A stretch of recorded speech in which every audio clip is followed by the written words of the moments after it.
Selesai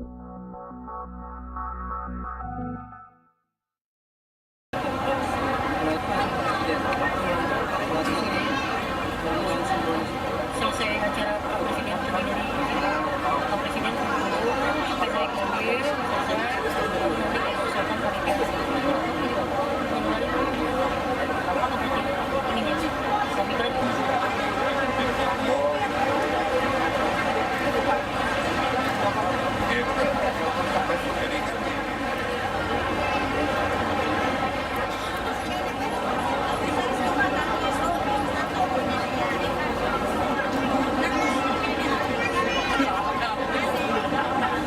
Caricam, ya Pak Caricam yang apa dibudidayakan apa udang Paname. Udang Paname, Pak. Berapa luas tambaknya? Kebetulan saya karena petani kecil cuman punya 2 petak, Pak. Ukuran satu petaknya itu 700 meter persegi. 700 meter persegi kali 2. Kali 2. Berarti 1.500. Karena yang satu petak 800. 1.500 ya gede, 1.500.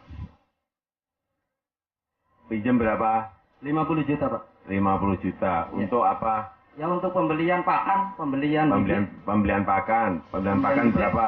Pembelian pakan kalau untuk tanaman 100.000 itu, Pak, kira-kira 2 ton. 2 ton. Oke. Terus beli bibit? Beli bibit 100.000 4 juta. 4 juta. Terus beli apa lagi? Ya sarana pupuk, Pak, sama probiotik. Sarana pupuk berapa? Ya pupuk itu kira-kira kalau kita pemberian pakan itu habis 2 ton itu 30 juta. 30 Sama juta. itu bibitnya kan 4 juta 34, sisanya untuk biaya listrik sama biaya pupuk sama probiotik. Habis 50 juta tuh, Pak, untuk 2 petak. Habis. Habis. Terus panennya berapa bulan? Panennya 3 bulan, Pak. 3 bulan. Selama itu bulan 1, bulan 2, bulan 3 itu bayar bunga, bayar cicilannya gimana nanti? Ya karena kita kan sistemnya musiman, Pak. Jadi 6 bulan sekali. 6 bulan sekali baru dikembalikan bayar. Terus pinjam 50 juta itu nanti hitung-hitungan. Itu setelah panen akan dapat duit berapa? Kalau kemarin kita panen itu dapat 100 juta, Pak. Kebetulan dapat 1,5 ton, Pak. Berarti untungnya 50 juta. 50 Ya. juta, Pak. Ya, berarti gini nih yang pakai hitung-hitungan. Ya, tapi itu yang waktu itu harganya lagi bagus, Pak. Kalau sekarang kan turunnya sampai 25.000 per kilo, Pak. Terus berarti hanya dapat berapa kalau turun Ya, begitu? kira-kira sekitar 25-an, Pak. Untungnya. 25 ya gede. Ya, tapi riskan, Pak, kalau di Paname, Pak. Ya semua usaha itu ada riskannya, ada risikonya. Semua usaha itu ada risikonya dan saya mengalami jatuh bangun biasa, tapi yang paling penting dihitung, dikalkulasi, keuntungan jelas, baru berani mengambil pinjaman. Terus permintaannya Pak? Ya, permintaan saya kepada pemerintah khususnya untuk meningkatkan ini, Pak, harga di bidang harga, Pak. Karena kita jelas kalau kita dapat 2 ton aja udah hilang 50 juta, Pak. Untuk Ya. peningkatan harga lah. Urusan harga itu nggak mungkin pemerintah intervensi. Harga itu ditentukan oleh pasar. Kalau produksinya banyak, permintaan berkurang, ya pasti harganya turun otomatis, itu otomatis. Tapi kalau bisa kayak Paname ini yang banyak kan untuk ekspor juga. Ya tolong dilihat kapan kita memulai menanam udang itu dan kapan panen dihitung betul. Sehingga harga itu betul-betul kita tahu kapan harga pas naik, kapan pas harga turun. Kita ini senengnya kalau pas harga naik semuanya ngerjain udang Paname. Begitu panen anjlok semuanya ngilang, nggak mau ngerjain itu lagi. Yang banyak seperti itu. Itu yang namanya bekerja itu harus dikalkulasi, harus dihitung. Kapan memulai dan kapan memanen itu kita harus ngerti. Kalau enggak ya kita tidak akan mendapatkan keuntungan dalam sebuah usaha. Apalagi mintanya, udah itu aja, harga nggak bisa, pemerintah nggak bisa intervensi harga, kita harus tahu.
bantuan kepada nelayan untuk bantuan nelayan sudah sejauh mana sih, Pak? Ya, salah satu masalah yang dihadapi oleh nelayan, petambak, pembudidaya, dan tambak garam kita itu adalah akses permodalan. Kadang-kadang mereka ini tidak sulit untuk mengakses permodalan. Untuk ke bank atau berbagai lembaga permodalan itu masih banyak kadang-kadang kriteria-kriteria yang sulit untuk mereka lakukan, agunan segala macam. Untuk itulah kita meluncurkan satu program ini, di mana kita ini mencoba langsung masuk ke masyarakat, di mana agunan segala macam ini mulai kita hilangkan, kurangi segala macam, supaya masyarakat, tambak, nelayan segala macam ini bisa mengakses permodalan tersebut dengan baik. Nelayan yang seperti apa yang akan menerima bantuan seperti ini, Pak? Semua nelayan, semua jenis nelayan, jadi nelayan, petambak, pembudidaya, garam segala macam, semua bisa. Jadi namanya nelayan, tapi sebenarnya areanya seluruh pelaku usaha perikanan, kelautan itu bisa sebenarnya. Itu bantuan modalnya dari berapa sampai berapa itu? Alokasi anggaran yang sudah kita miliki sekarang itu 1,35 triliun rupiah, di mana ini kita berikan sesuai dengan nanti nelayan yang mengajukan atau melalui lembaga keuangan mikro yang ada. Ini sudah dikeluarkan kemana aja, Pak, nelayan? Saat ini sudah ada sekitar di 210 lokasi kita melakukan upaya-upaya pendampingannya. Sudah ada sekitar 6.625 nelayan, petambak, pembudidaya yang menerima skema bantuan ini. Dan ini kita akan dorong terus sehingga nanti bisa optimal. Yang sudah diserap berapa, Pak? Yang diserap baru 135 miliar per Mei, akhir Mei. Ada batasan untuk masing-masing nelayan? Sebenarnya namanya mikro, jadi kita mikro dulu, kita lihat sesuai proposalnya segala macam, tapi dia bisa sebenarnya sampai 500 juta sebenarnya kalau memang prosesnya apa yang segala macam efektif. Tapi karena kita fokus untuk mikro, jadi rata-rata yang mengajukan saat ini itu rata-rata masih 30, 40-an sampai 50-an juta. Oke.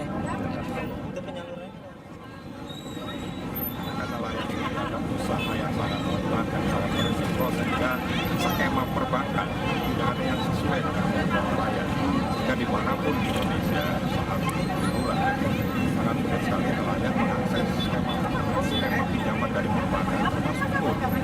Nah, sehingga ini disesuaikan atau menindaklanjuti apa yang menjadi visi Presiden, yaitu membangun membentuk bank agromaritim. Nah, ini menjadi sebuah solusi bagaimana nelayan ini bisa mendapatkan skema pinjaman yang sangat mudah, dan juga ini berkaitan dengan pelaksanaan dari undang-undang perlindungan dan pemberdayaan nelayan, ikan dan petambak garam, yang salah satu pasalnya mengatur bagaimana pemerintah ini bertanggung jawab menyiapkan skema pinjaman bagi nelayan, pemberdayaan ikan dan petambak garam.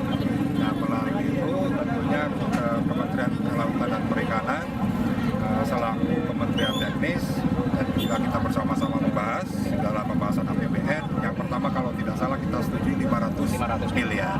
Nah, tadi sudah disampaikan, sekarang sudah 1,35 triliun. Nah, kita berharap ke depan ini akan terus diperbesar. Sama seperti misalnya di kementerian lain, misalnya di Kementerian Koperasi mengelola juga dana bergulir bagi koperasi. Nah, di KKP juga kita berharap sama. Nah, di beberapa negara yang perikanan itu maju, salah satunya pemerintah ini buat skema pinjaman, skema kredit yang sangat murah. Di Malaysia misalnya 1% saja, di beberapa negara misalnya hanya 3%. Nah, sehingga kalau 7% dianggap oleh para presiden itu kebesaran. Nah, memang ya kita melihat di negara